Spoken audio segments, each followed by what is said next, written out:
When Leo tells you your role for this week, are you okay with that? Like, is there a bit of a moment or two where you're like, I should be starting, or how do you deal with it?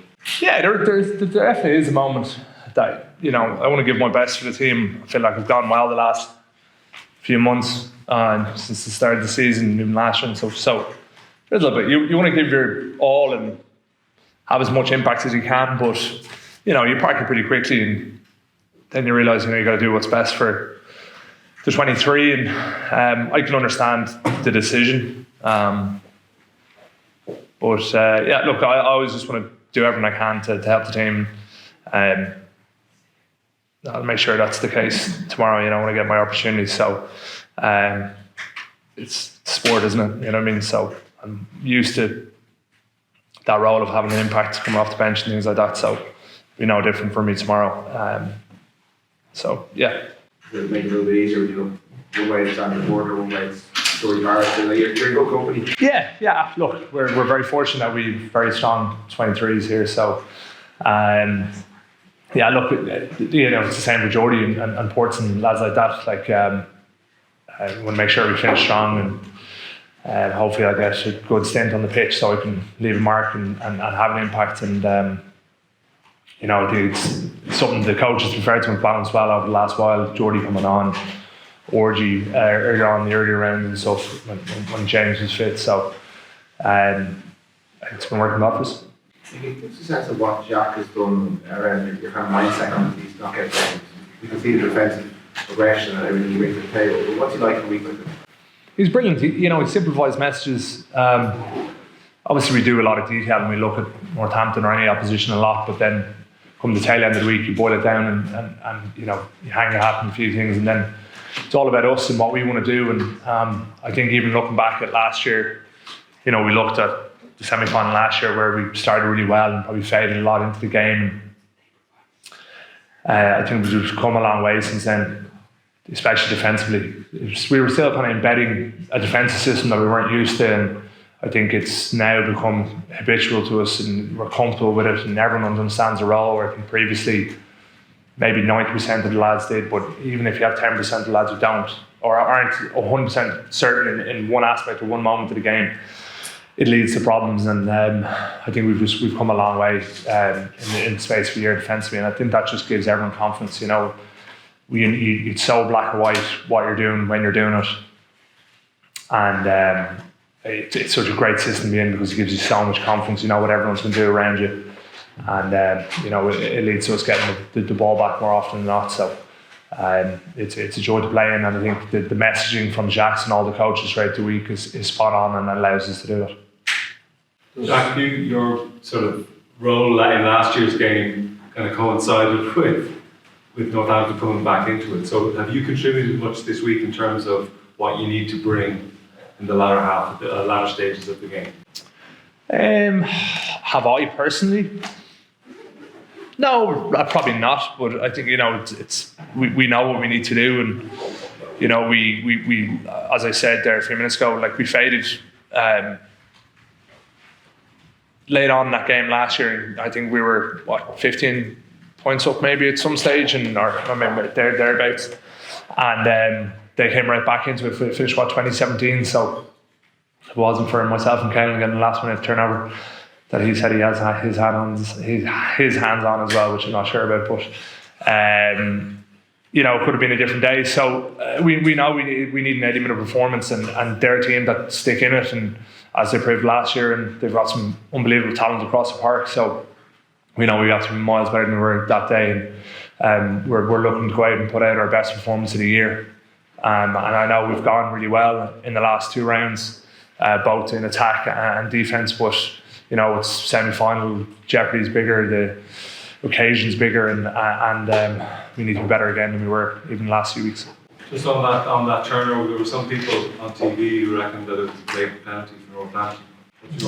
Look, you know, you live by these decisions, and some you get right and some you don't, and I think it was a spot-on decision from the ref, but you're probably asking the wrong person.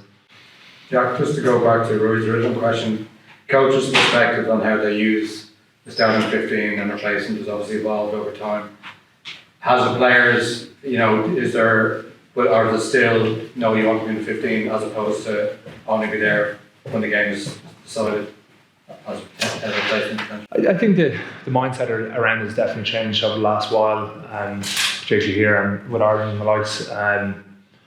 Yeah, look, as I said, Rory, like you want to give your all, and I feel I can have the most impact throughout 80 minutes. But you know, these are the decisions that the coach is making. You got to back them, and as I said, I understand why, and I'm just trying to make sure that I have as much impact as I can, and we're finishing the game on a strong. So yeah, look, the 23 is massively important, and these matches are like test match games, you know, like against such good opposition, and you can't afford to ebb and flow and be up and down. You know, we need to be consistent and perform throughout. So the lads know that there's an onus on them to do their job as best their abilities for as long as they can, and then we've got players that can come on and make a difference, and for those lads to then take up the mantle and finish strongly. So more now than ever, it's about the 23 and not just about the 15. But yeah, look, you want to be doing as much as you can. So I'm going to try to fit 80 minutes of rugby into 30 minutes or whatever I get.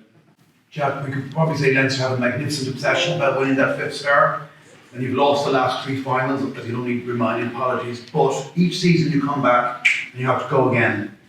And I'm just wondering how different you can do it each season. Have you done anything different this season in your mental attitude or approach to, and maybe not being so obsessed with winning the 5th star? I think we're pretty obsessed with it, but no, look, it's one of those things like you can't look too far down the road, you know, like it's only ever about the next hurdle, you know, the next step in the right direction. So yeah, look, we haven't thought about it, we haven't spoken about a final, we haven't spoken about anything other than this game, the next game, whether it was Harlequins into Glasgow, into Northampton. So the kind of, you know, not getting over the line the last few years, even though it's, you know, we've been unbelievably consistent in getting to finals, you know, but just not have gotten over the line, and you just makes you want it that bit more, and you got to go back, look at yourselves throughout the year and say, what did we miss, what did we not do enough of as individuals and as a collective, and yeah, look, it definitely adds to the desire, how much you want it, how much you're willing to work and put your body on the line for your mates and for the organisation. So hopefully this year is a bit different. Hopefully.